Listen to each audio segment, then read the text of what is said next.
Imam Ali, peace be upon him, is not only for Muslims but for all humanity who are searching for the meaning of life and true wisdom.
Sermon 108, about the might of God. Everything submits to him, and everything exists by him. He is the satisfaction of every poor, dignity of the low, energy for the weak, and shelter for the oppressed. Whoever speaks, he hears his speaking, and whoever keeps quiet, he knows his secret. On him is the livelihood of everyone who lives, and to him returns whoever dies, O God. The eyes have not seen thee, so as to be aware of thee, but thou wert before the describers of thy creation. Thou didst not create the creation on account of loneliness, nor didst make them work for gain. He whom thou catchest cannot go farther than thee, and he whom thou holdest cannot escape thee. He who disobeys thee does not decrease thy authority, and he who obeys thee does not add to thy might. He who disagrees with thy judgment cannot turn it, and he who turns away from thy command cannot do without thee. Every secret before thee is open, and for thee every absent is present. Thou art everlasting, there is no end to thee. Thou art the highest aim, there is no escape from thee. Thou art the promised point of return, from which there is no deliverance except towards thee. In thy hand is the forelock of every creature, and to thee is the return of every living being. Glory to thee. How great is thy creation that we see, but how small is this greatness by the side of thy might. How awe-striking is thy realm that we notice, but how humble is this against what is hidden from us. Out of thy authority, how extensive are thy bounties in this world, but how small are they against the bounties of the next world.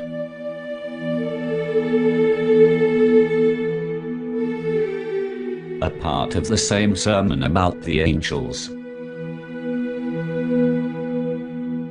God made angels reside in thy skies, and placed them high above from thy earth. They have the most knowledge about thee and thy whole creation, the most fearing from thee, and the nearest to thee. They never stayed in loins nor were retained in wombs, they were not created from mean water. They were not dispersed by vicissitudes of time. They are on their places distinct from thee, and in their positions near thee. Their desires are concentrated in thee, their worship for thee is much, their neglect from thy command is little.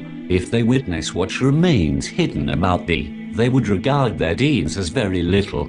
They would criticize themselves, and would realize that they did not worship thee according to thy right for being worshipped, and did not obey thee as thou hast the right of being obeyed. About the bounties and guidance of God and those who are ungrateful.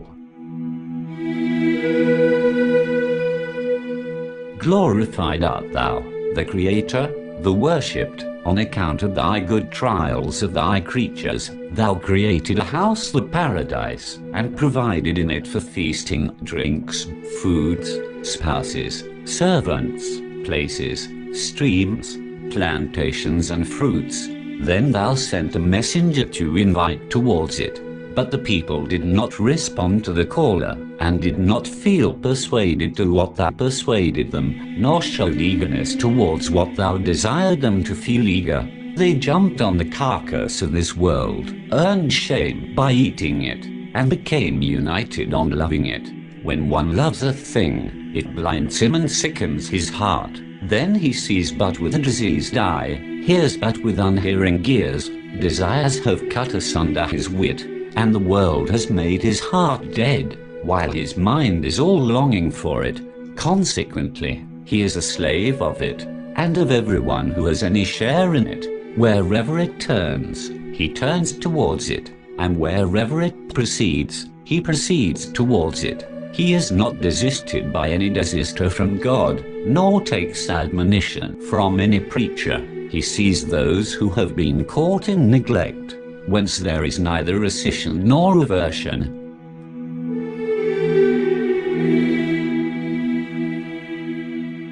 About death.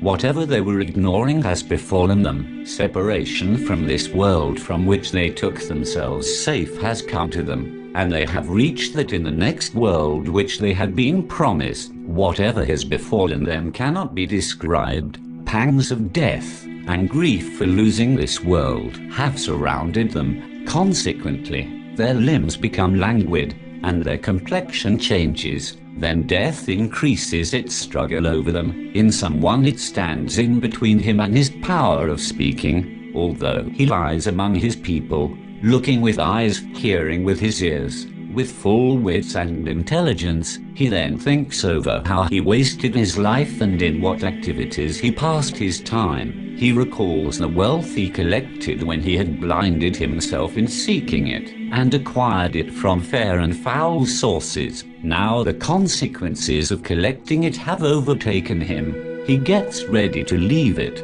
It would remain for those who are behind him. They would enjoy it and benefit by it. It would be an easy acquisition for others, but a burden on his back, and the man cannot get rid of it. He would thereupon bite his hands with teeth out of shame for what was disclosed to him about his affairs at the time of his death. He would dislike what he coveted during the days of his life, and would wish that he who envied him on account of it and felt jealous over him for it should have amassed it instead of he himself. Death would go on affecting his body, till his ears too would behave like his tongue, and lose functioning, so he would lie among his people, neither speaking with his tongue, or hearing with his ears. He would be rotating his glance over their faces, watching the movements of their tongues, but not hearing their speaking. Then death would increase its sway over him, and his sight would be taken by death, as the ears had been taken, and the spirit would depart from his body. He would then become a carcass among his own people. They would feel loneliness from him, and get away from near him. He would not join a mourner or respond to a caller. Then they would carry him to a small place in the ground, and deliver him in it to face his deeds. They abandoned visiting him.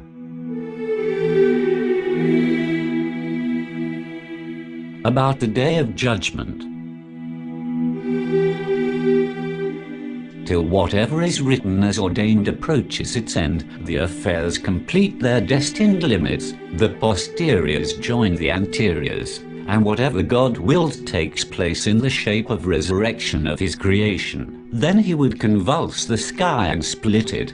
He would quake the earth and shake it. He would root out the mountains and scatter them. They would crush each other out of awe of his glory and fear of his dignity. He would take out everyone who is in it. He would refresh them after they had been worn out, and collect them after they had been separated. Then he would set them apart for questioning about the hidden deeds and secret acts. He would then divide them into two groups, rewarding one and punishing the other. As regards the obedient people, He would reward them with his nearness, and would keep them forever in his house, from where those who settle therein do not move out. Their position would not undergo change, fear would not overtake them, ailments would not befall them, dangers would not affect them, and journey would not force them from place to place. As for people of sins, he would settle them in the worst place, would bind their hands with the necks,